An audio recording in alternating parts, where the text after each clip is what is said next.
abusua for emamo akwaba ebra so say ye dey omemu komotitwe ebremo and now pay honorable Moses enim MP Trobo honorable Trobo mastermind and I said Trobo is it active Trobo okay Trobo Tro and abu that mastermind ka hu all right ya tie no afi mu and owura Eric Ameto Kwame member government communication chief from Makwaba yeah Honorable Mesha Sefu, so we need to one story here about Kumasi Pole. Yeah.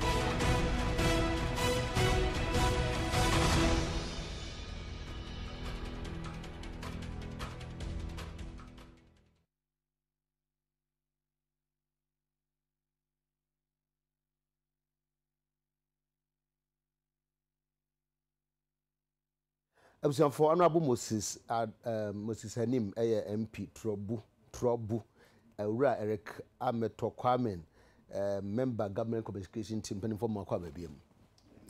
Honorable na me bisa say menim so ahu pole for story na so more than 3 million Ghana cedis. Yes ka keto. Yes ka keto. Ye chia Ghana fo nyina na ye constituency fo nyina. Na mestre say Ameto na nka ne credentials no. Na NHIS. Now the account. Oh, okay. The account consultant. President Kufuor Roma. NHIS Abama. Menu apenyi. Enye adwuma nso aye wo ho ntini nyina aboa Ghana fo. Na so obi maybe obi na be ya. Because also because say obi so Roma na parliament buy also so kwata. Oh, adi come find also so nka. Nyina ye G2 ma ye mark 1992 constitution. Ye nyina ye koye referendum aye G2 ma ye mark constitution buy na abue kwa ma ye so also nkasa nti. Yo.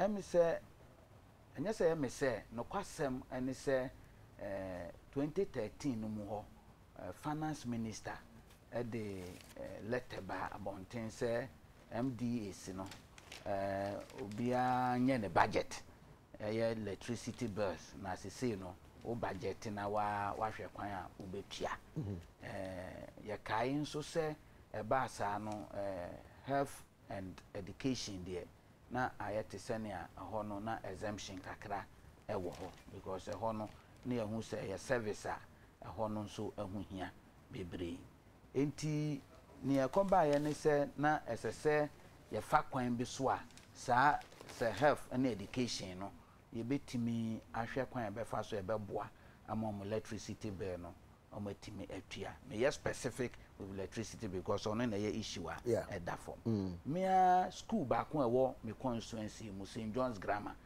ye to abama me wie ya no mo twro mo nsohwe eye SHS nam se me kwa akosra wo me kwa akosra wo ade suamre mu me koye no na kire se omo nso this same problem yi bi ya to e kire se eye achimota ECG se omo de omo ka buburu e kire se ho ombedum also kania ne ade. In fact it took the intervention of ye nyina me eno mu school no na etimi to anamon kom head officer ye nyina ne district manager na etimi ye nhihye a ombehwe so atua ne kakra ansa na omutimi enya kania edu samre na nkola na disua akra ya ayedin go omutimi dum kania no na nkola ni nyina generator ne akoso one block no mu nyina akosua de ntina ayedin enti nia me hu wo saade we hu ne se ohwemu a the NCCT ono na ye National Council for Tertiary omo na se omo hwe saade we na omo toto ho asem yi no kwasem ne se Ghana education by the letter of the finance minister education is exempted.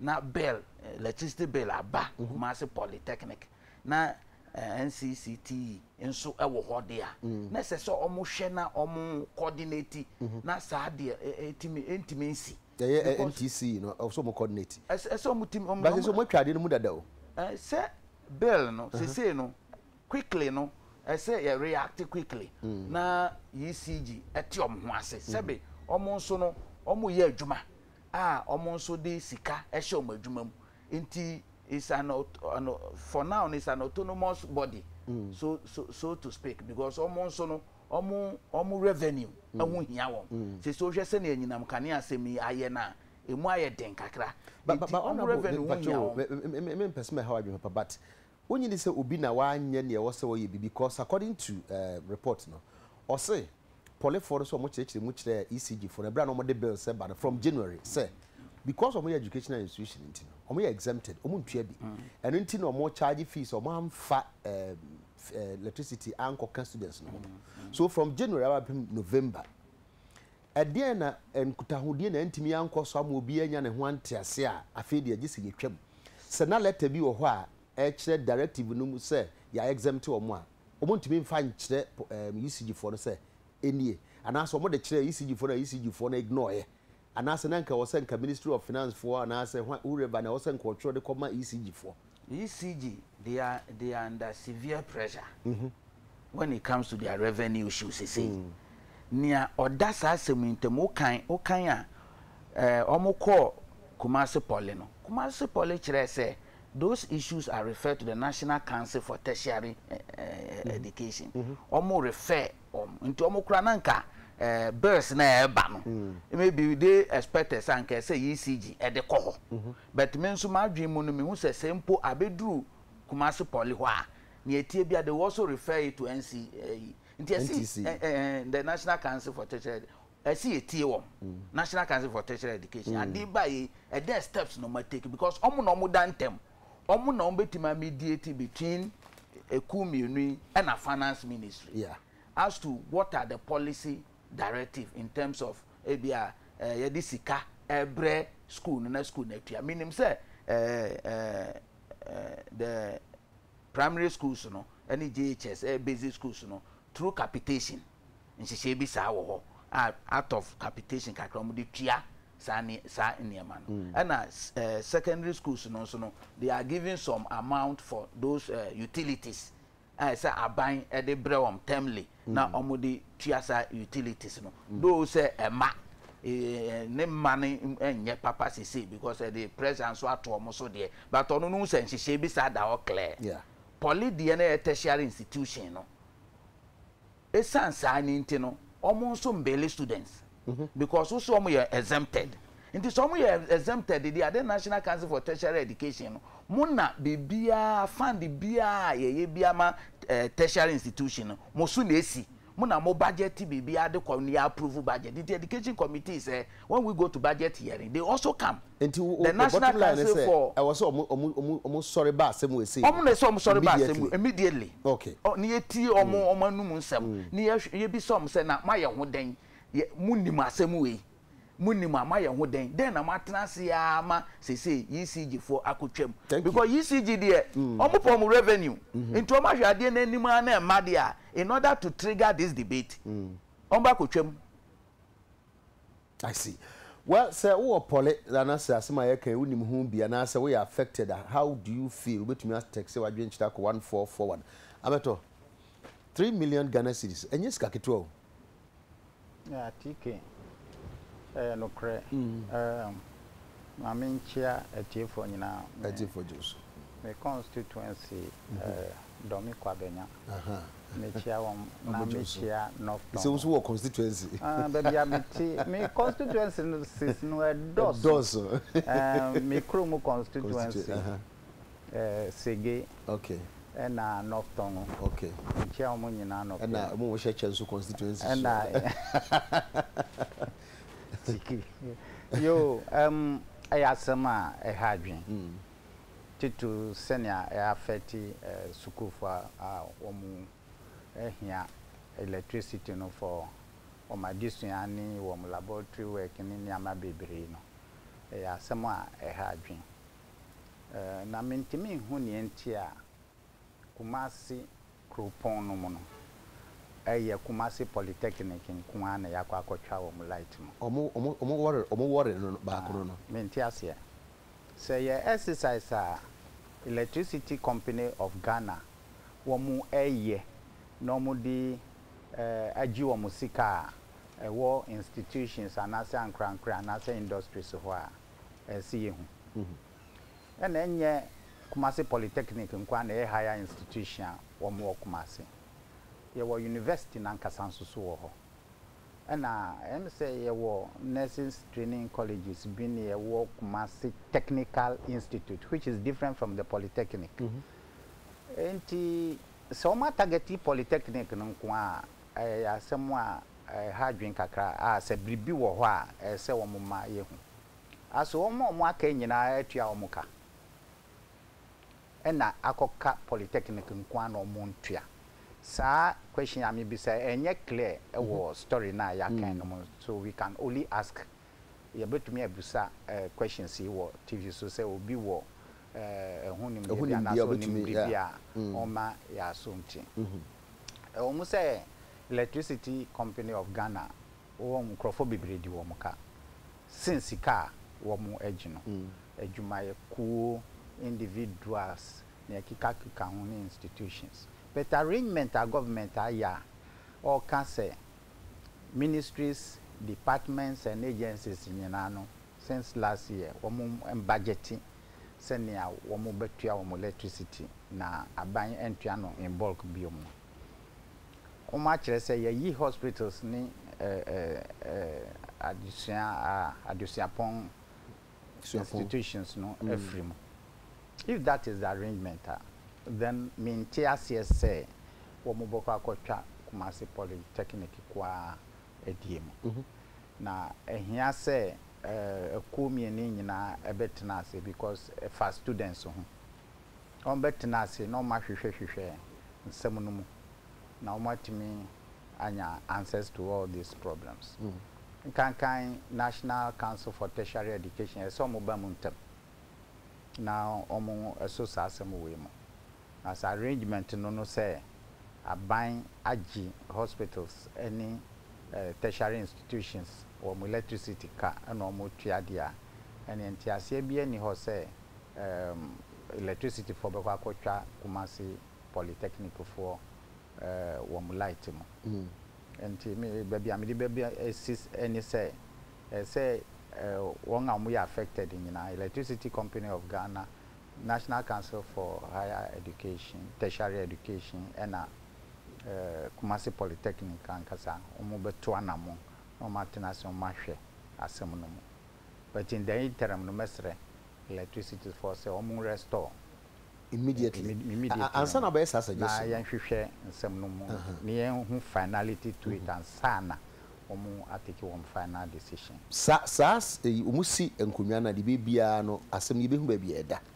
Senka ye sade na nke avoid sa asem ye asi. Anka be free January be si November. Anka e ba avoid na I thought they been so institutions na see ye proactive kakra. Once are continuously omu di bremo omu no omu ma omu me sure say at least electricity for be ma omu warning ba ku mienu bi.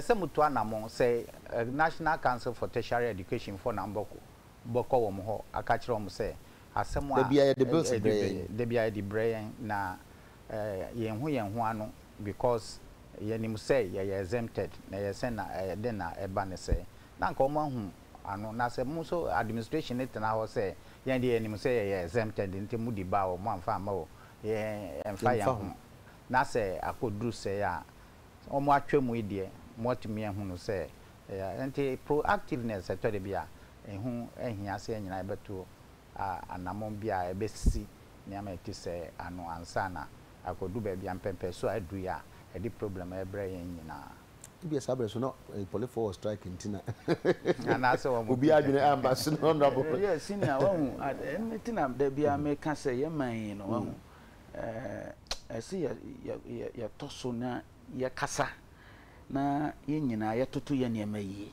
koso man ye man ba ko polifo bi no mo ho na and now omo service and so omo ntro omo final exams. Yeah.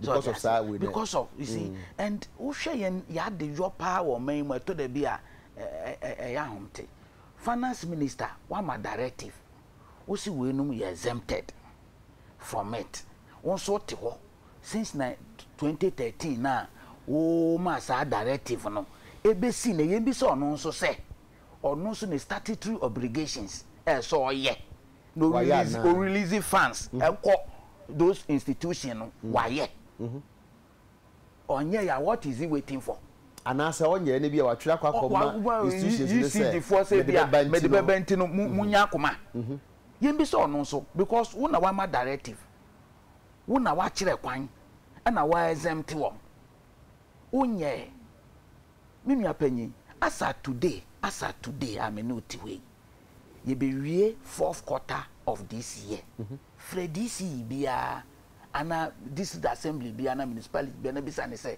the first quarter common fund for this year abana Fred director of education bia woni mo no municipal district na bisa ne say the whole year ye the bibia bre nana bisa wenum nyina na obehu say at the end of the day no say niema wenum bi no obehwe na ECG omobo apa because onim say eya so obi wo suku ni edum ni kan say na meka me St John's die me call me say na me yem hyehye me kola be tro so hwe ni edum omo kan ya I have to go to the head office with the assistant headmaster domestic to go and talk to them. Came to their area directorate and also came and sat down with the district director no manager no district manager na yes I nhyehyɛ no mo ye nhyehyɛ ya behwe so etia me wa head teacher or bele akola nso enye yie wo education minister wa ka kire teacher say base bi wo ha mfa ma awofo wo nso asika e so de ba na odi yes anema na o mfa ma na edi afe na edi bosumi nsia bosumi edu o person ye den how do you want us to progress in this country with this sadia na aba no that entwe adwesi say be a problem bi wo ho ana say no e bia ye disika dodo chen na yenya you came to parliament March we passed almost 39 billion budget for you September you came for a supplementary budget 3.4 billion ya pass ya mam ye free nipa ba parliament won church niam ma wonwonan no no na da bia meka say we gina ha politics na ye na ye parliament and ye man we mu no emfo man yin ko ba bia da okay adu pempenso a ugina ho o man yin ti ene ne da chi nti mum yen ka ne se ye tie nyina yen ka ne se ne ye tie onu nti na niam bi or some of us think say by party that your friends that MP usanti me minister sa de no me there say benya vote ba ko against it me mato sa ba okay that ko be kan ho asem abato abana also disika ko aban mfa nko o ja metua mate say o tie ka mu no obi say o ja metua ma na fe duru a na nipa kro no o metua e TK wo mu say ye nyina ye nim say aban aka ye so mu kan ya say sikasem hu ayedin kakra but asem a ye dia ba paper mu ya ye nyina ya kan obi anka say sika esa aban di bre wo mu on famre wo eye no kre say bia district assemblies common fund and my MP onya ni chefa tie hye na kuma nti o te ho nyina odi ho yawo but enu nkire say education side no sika say edi bre wo no mo di tu electricity ka no ya nya santi ase no am free but you to me in fair after nka yetua nka emma ha ni omo kan say say eyade a wo mo di akọ NCC ya that is where yanya obia of NCC no aka say the whole year no yaboaboa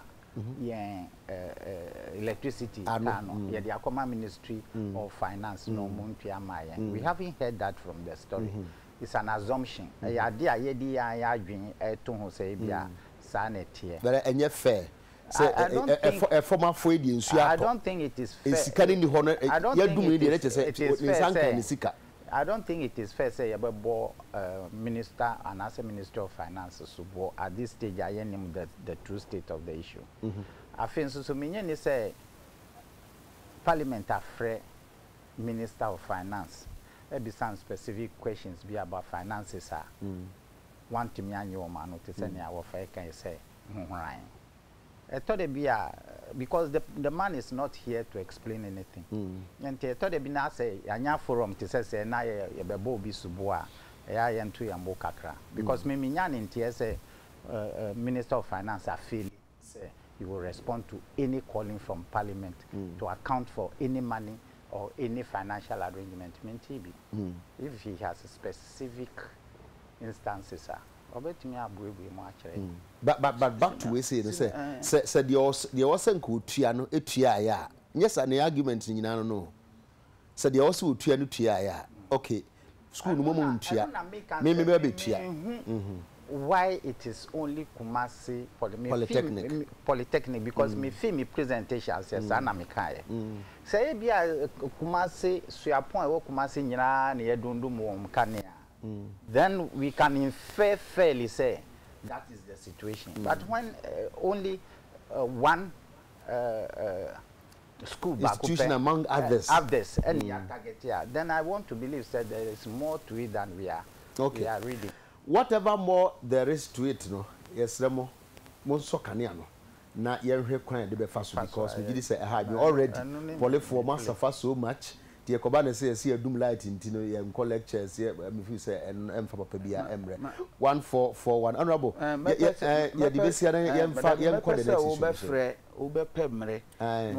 Definitely national cancer. I'm a member of the education committee. We went to budget hearing for 2014 budget. Normal budget tertiary education approval. Okay. Including this. That point has been made. Yes, you made the what parliament you mentioned same few. So now parliament na Omampani 2 kwan. We say Omampani 2 kwan a parliament amane. Na yenya amane ne yemfa Omampani na be de eche ni was asema be yenchinye kase. Parliament say asabi ba say na musi dwen ho fa. Well, me that say na government assurance committee your verification exercise enti ye ba Thursday anadro enti as to Tuesday any Thursday na me ni house so I was there on Friday but we know odia be a constitutional matter in ye lawyer for there but ye wo mrahye bedwamu no ne ye Ghana for there my senior friend be say before man-made law came man was being ruled by common sense. So and natural justice constitutional lawyer for daddy for chimno ya na tro bro fukuro ya nti nyina kan bi so o hwe article 60 starting 57 no kire president see yenya president na president no your mampanyin na oye head of the government of the country. Obana asia onso a efi 60 hoko no kire president nso aye obeso aye ne ade nyina oba 11 kire se president ni wa nia onsi na 9 the vice president there no was 8 or close 8 ho answer na oba 11 na kire se president ni vice president ni wa speaker ebesi na 9 12 no kire se answer na speaker be si president and 9 say oswai answer we si na 9 si ewo president Kufuor mreso ema speaker swai me ba parliament ba ku asidida ama me wo parliament na the right speaker do ajaho swai na asan sibiem enti the expectation no nim by the constitution and say oswai isan say mremu no there shouldn't be a vacuum leadership vacuum should not be there says plenty school of thought about there no plenty school of thought adwinchire bebre e bi kura fi say speaker eko act as president kura na say the independence of parliament kurano is questionable. Ebi adwenu no because as at the time now o act as president no parliament nso guso koso bibia aban edi aba parliament bia nso no executive di aba parliament bia we are supposed to look at it from our independent perspective. Sene be o man be ko according to our standing orders and then the constitution. Sene be o man be ko yi. Ti ebinom adwen no ebinom so kura fi say president no so wa kwantu mu ne vice wa kwantu mu still our year adwuma. Say the Supreme Court clear asem that say me kaba o de me kaba me di ba be si ono so me di ono ba be si so ebinom so argument no no aba ma akopem say Supreme Court president ku form so na SSS speaker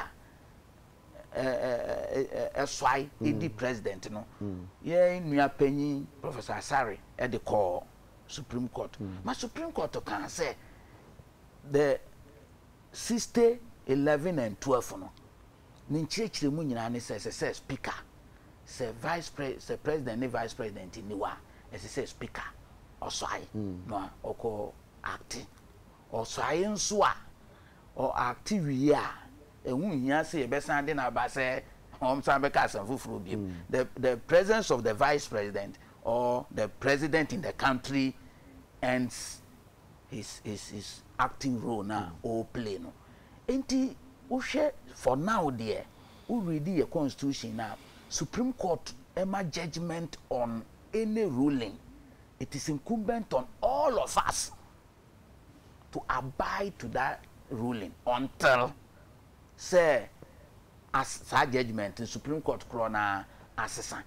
Into from me perspective there, I was expecting say we should live by the constitution, more especially no asakrenya interpretation from the highest court of this country, the Supreme Court.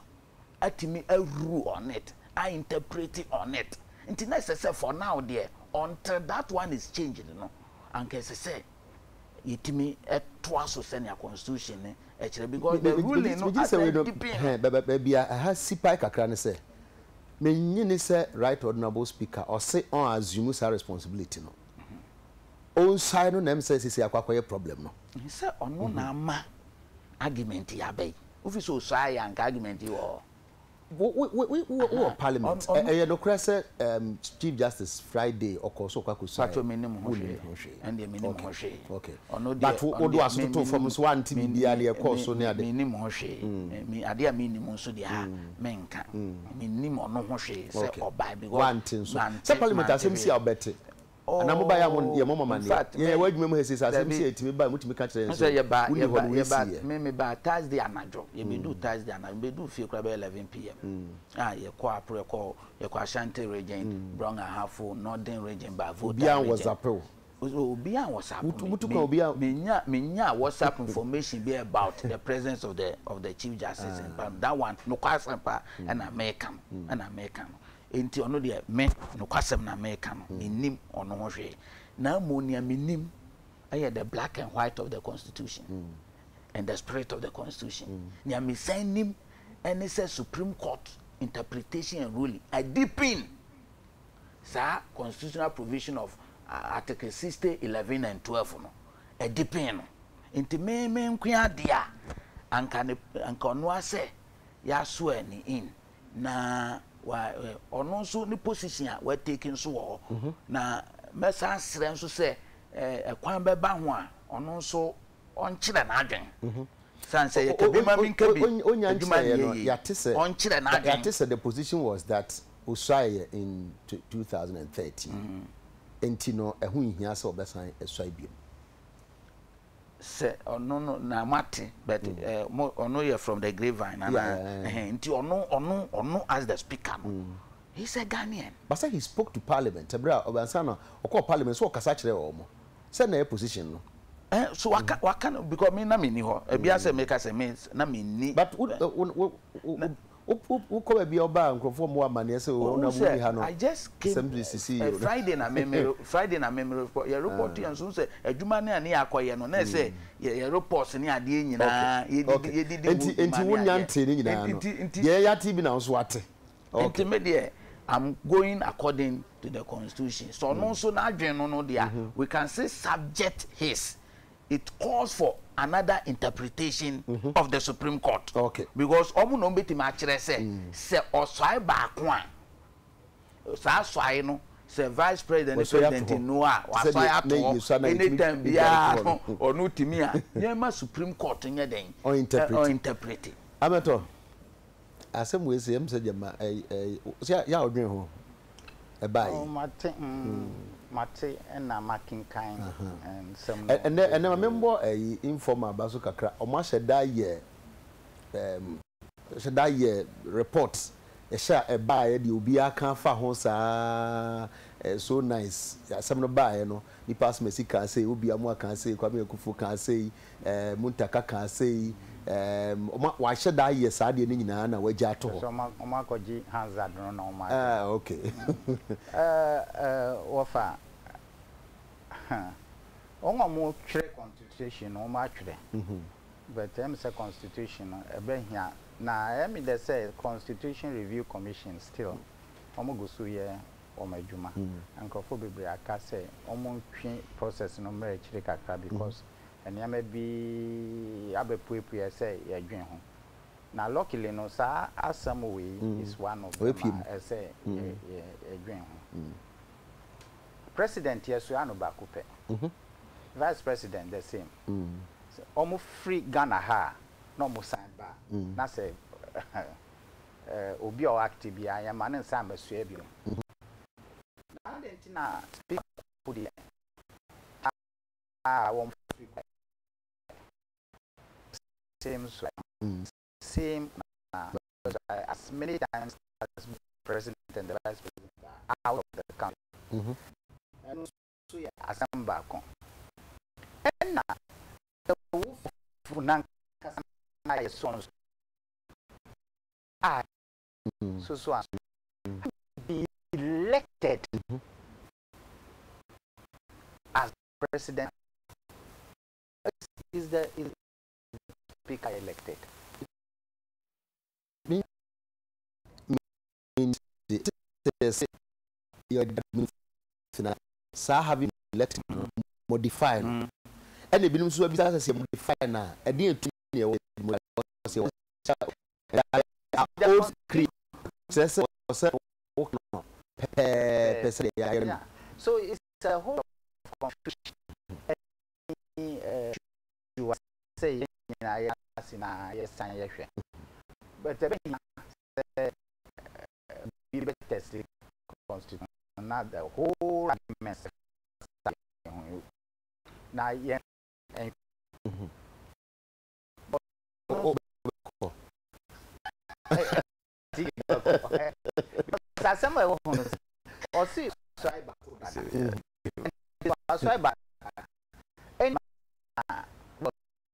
the same acting and he has already sworn so say acting but say abidum so yes constitution and the ebra we no be ban na president so one president and the vice president as presidents of the Republic of Ghana. Say also problem no but also or yeah diplomat is president. Exactly. Indeed so that only president no ehwe no. That's yeah only focus. Yeah. Focus sab one hunty some confusion constitutional arrangement there. Now, at that point, na Supreme Court this issue hasn't come up.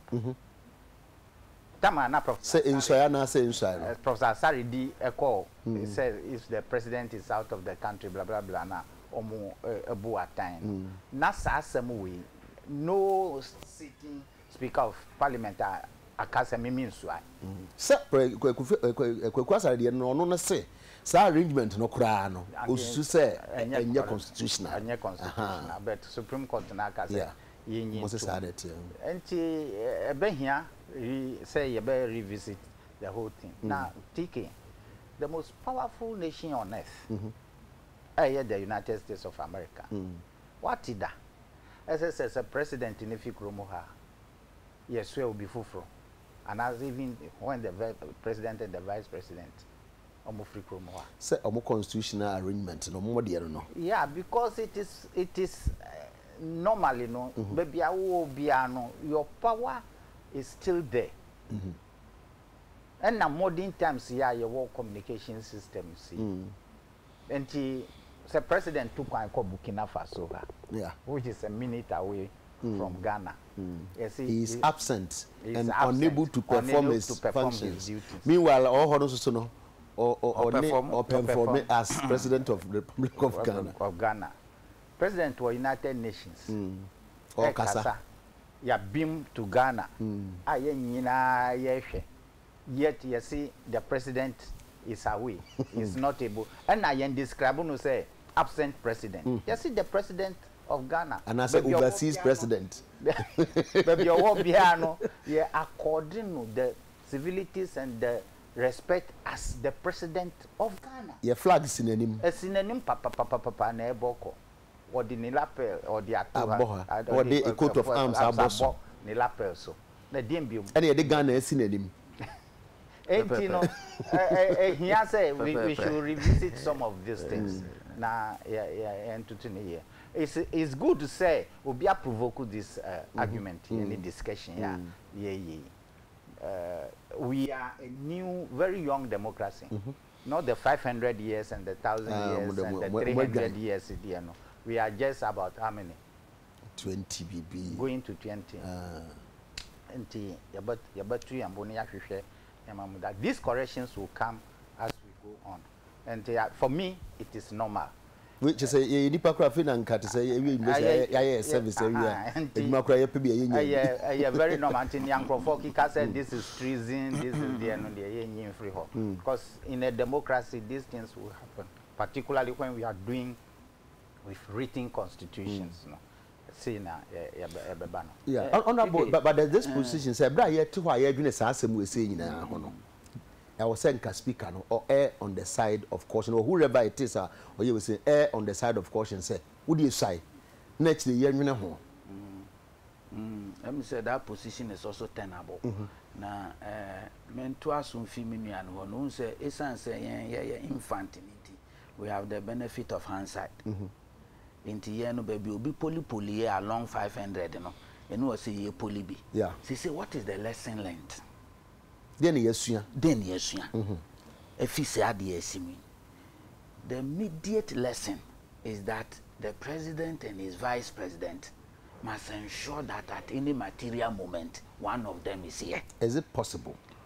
It is possible as far as to an extent. It is possible as far as to an extent. So is this more for now. That is the main lesson we should learn. But no, so Papa, how many times? We share your history since 1992. How many times? Share President Lawrence, Amreso, so how many times did it happen? President Kufuor so also to crime and advice to crime and dear Fanamba in America. President Kufuor Pensum Preno, Alajete Bako, such a huge Bako. But say no, Senia Yenya Yehuno, there is a speaker who is also coming out with a position. That position now no so Edeba say no. When we say we need an interpretation on it. So we need an interpretation on it. And for now, the immediate lesson to learn is president and vice president, more so in their plan of scheme, and then the arrangement. And I know say a system cannot run without plan. And we be too that those say back crash there. But this should let us learn a lesson quickly say. Ye mani CBM na say lacuna in headache in answer. That is the first lesson. The second one is quickly no I say obitimi testing. Many will be obitimi testing. Therefore so be court. Obitimi testing that aspect of the whether the speaker is to continue to swear while the two gentlemen out of town. if they are. And because the first one, the Supreme Court ruled that. Ruled that say, omu tu kwanya, omu tu kwanya say, speaker or acting. So someone could review. Only na nyadwe won so an ko review period nso atwam. Em say we num nya what time limit atwam. Nti say that is what is standing say. Nti the next one is say whether the speaker should continue to swear anytime he want to act anytime the opportunity come to act. And we dey make am ya sere kakra. Da ko ya nhwe ne ye ne e ma de to aso bebre a. Ya to na speaker bi be acting president no or that vice president president se momu nsi o man mu. Yet ya na speaker bi be act no wa ma order. Executive order say president baby I want to ka ho vice nso baby I want to ka ho me continue be sara no aka Burkina Faso nso I hope say parliament mu ni fi ho because you come here but I think say at the end of the day no the issue about parliament independence and the three arms of government, you know, also the separation of powers. Because the minimum argument is this is a concentrated power. I will into parliament. Why so why ampine? Why wonya noma? Unso awonye. And this had the better hippo. I mean, sir, abeto.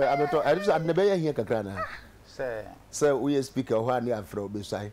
Who say you so you should that man you be as I will on class or back any nanumpo ebi don't have class so I will sign the crown of class or ya say what 29 as paga or between or hunted so or buy yen cafe as a period BB kakra until say best assembly be no say almost to say she should have erred or we should have erred on the side of caution to the extent to say constitutionally, no, there was a vacuum. Constitutionally, yeah. So, because the president was out, the vice president was out, no, and the constitution requires that you should swear in order to act. Not one swear to act. And she said that short period, no, there was a vacuum, and anything could have happened within that period, no. And no, and you see, you dream who and pray no. Na speaker so or sign revisit the whole thing. Say at the moment I all protesting the whole thing for the sake of the country. No, I think when the opportunity occurs next time, and the provisions haven't been changed, it's also why. A bad deal. Manya back what is a way akwadani ufu na so ni. Wo san aka so because could ya na dem pa o. Oh, I know I say we are human beings and we think and it say dream yamani nyina hu na wo kabom na wo say for the sake of the country it will be better to swear whilst the whole country is looking at the Constitution Review Commission is looking at the possibility. I think we should just hold it because like I said, you know, an hour's vacuum, anything can happen within that period. Anything at all can happen within that period. Say mischievous person be or baby no or cry the possibility to do something within that 1 hour period. Or better me the talking about president in advice and you was speaker but make us a bra Mampani Kufu ni hwa na bedi echinsu ni hwa allegedly be obeteki oba Zoom office no because the Sabrina honorable Bagman no a majority leader jokingly yes minority sorry can say be say oh president on your reshuffle obeba why na why reshuffle no yes and you don't go back go be dey TK o bo adwuma papa na or say Mampani or say is it this president is killing us so we are waiting for the night to come from God bless Uti Samuel Buya Kwamenshia Kumasi yo Master TK in this 22 million Ghana yi say amode akotom kunyan say o de magana fo a entinka yentumi enya say sikai na yenye kunyan so so na kwa Kumasi na ebisa sa TK yes sra mama yen se kanea no mo nso TK da bia mo program me hwa no mani age nso so adondom no tete yen papa TK okay o de ben TK de we yesa dwuma no oji akatua na we me tibin kan pam. Now it's very true that almost all ministries, departments and agencies are receiving their penny the whole year, really. Same with assemblies, patience, Cape Coast. My brothers and sisters in NDC, please, hey, obi the campaign about say, yanka campaign how. Hey, now to say, okay. We always enjoy your program, but there is doom too much. Auntie Agnes and the way say bye. Oh no, we pay more. Welcome you na to say, come on. If you da no me tena so no me tena so na me yes me come anim na anim kɔ na yɛden oba wachi nso a na yɛden kakra afi yenuanom ɔmo back to the war you know so obi antimi mfa wachi difficult say obefa wachi na afi me tena ase no se me pese me hwɛ me nua bi se wa ba bia je me pagya me mu kakra ansa na mahu se me nua we oto so ni gina ho ube hu ni ye ida tu no na yen de na yen ti ase a yenya ya asempi ni se na ya kape so dodo enti the arrangement na omoba beye no anka ye ho behenhan ye kakra ewo mu ananti mu ne ofa wonu achi ni ade a enti ono titru na yenum de ye binum ye ti ase ye se ye de sa adwuma ne ba be san so hwe na parliament ne ye 230 na ye move ko 275 enti ne ape so ye te se ya boboso do ba se se de ama ya omo ti akire no otimu se ahokyere no ewo ho nti yayi ebiemu no nso no ni amemeka ne se obi nim Ghana Parliament no hwe ni TV so a yen hye so de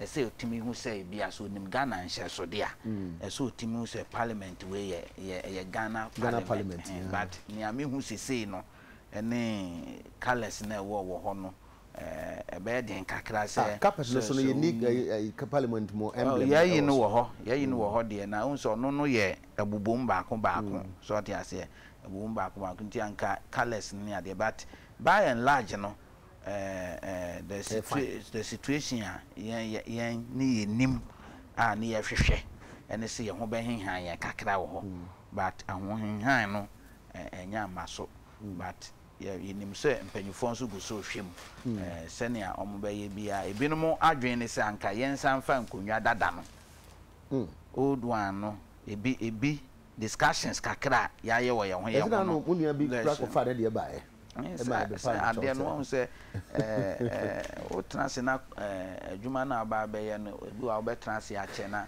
ebi a comfort kakra emma ya na hadwen but ye be sum saa ye be manage ye ho saa na ye de aye adwuma ama oman Ghana mesra nso se Parliamentary Service Board reactions na eba no let the Parliamentary Service Board be readily and release information and the facts must come out for Ghanaians to make their own judgment on the issue. Asana beto na upon entertain your callers with legendary tunes from High Life. Okay, also High Life compare High Life legend from the legendary Kojuenchi sent 26 for Akonoba, 27 for Bomen Komode, 30 for Minyantabantu, 1355 to set your caller tune. Sankrai every empty and everywhere you go. If you are there, bay, Yamea Duma best point, Kumasi dear, ye be, and only ye decan, the Akaso Betwa so KJT SAT, well, Kumasi be a baby, I can win him ho. Inti Ose Chrome, yes, on this Friday, the 14th of November, best point is opening yet another best point at KJT SAT in Kumasi. Amato. Somebody me really near Kumya. Yeah, said, yeah, Kumya, dear, correct. I am say, Wafatiki.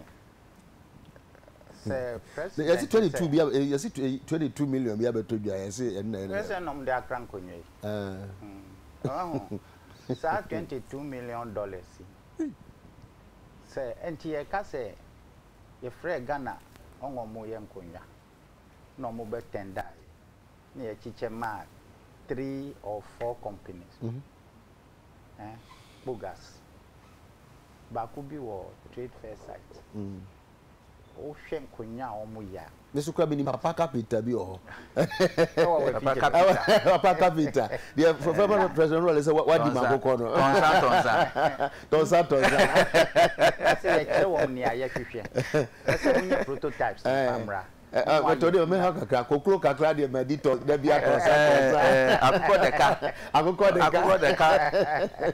Na ye di kire wo mse ni aye penia.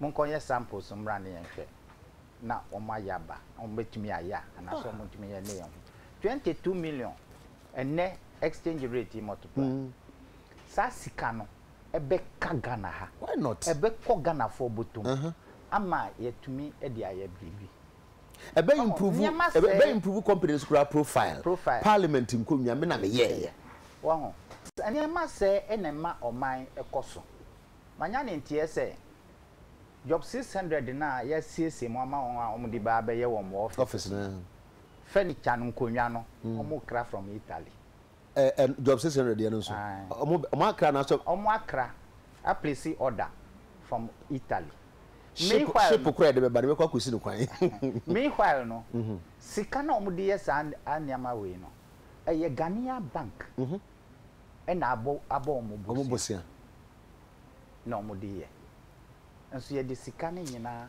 e call outside ebeye den no man ya tumi atompron se ne ese ama yen kapintafo anya adwuma aye anya bi ahwe wo mo yere ni wo mo ma atwa wo mo school fees ne ye kika we ene ese ye dwen ho as a country say oman we ebeye yi a ebe free yen ankasa na yen leadership particularly in this case from parliament oma di enhwam what di enhwam yes oma boy abo and they are kasa ye campaign for made in Ghana because me kai pass omo veti Dr. Spielgabra asamba ko kan ne se mu dan ye si hoi se mu befa mu beton konwa mu dan mo ni kire Ghanaian furniture companies amante TK I'm say TK obi obeka say all the time explaining this matter me that person is wrong so because na ye pentem na bia that person if you mukra say Ghana for no kra mo ko fa fi baby na aba I don't know whether because of my project management background I always talk about plan and execute plan along because as at 2012 ye to aba ni nyina nim say parliament be congested and ameboa so all this time along no we could have allowed Ghanaians to start I agree with you on perfectly on that spot to say this job should have been given to Ghanaians to do it. Now this type of consensus this any ameto akani nei na nke so no so fo ame so say finance minister na say so releasing money exciting time on UTV and on MTN it's free after 1 on MTN to all networks.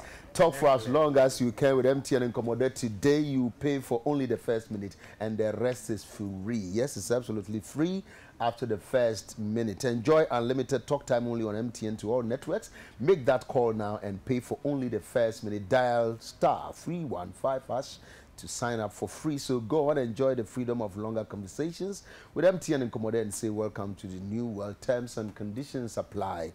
MTN everywhere you go. I had the digimedi no SC. Da inu anu ase pass o mondo mada age ba. Ni mu ase mo maka no. Asa agro ni edi so asempa.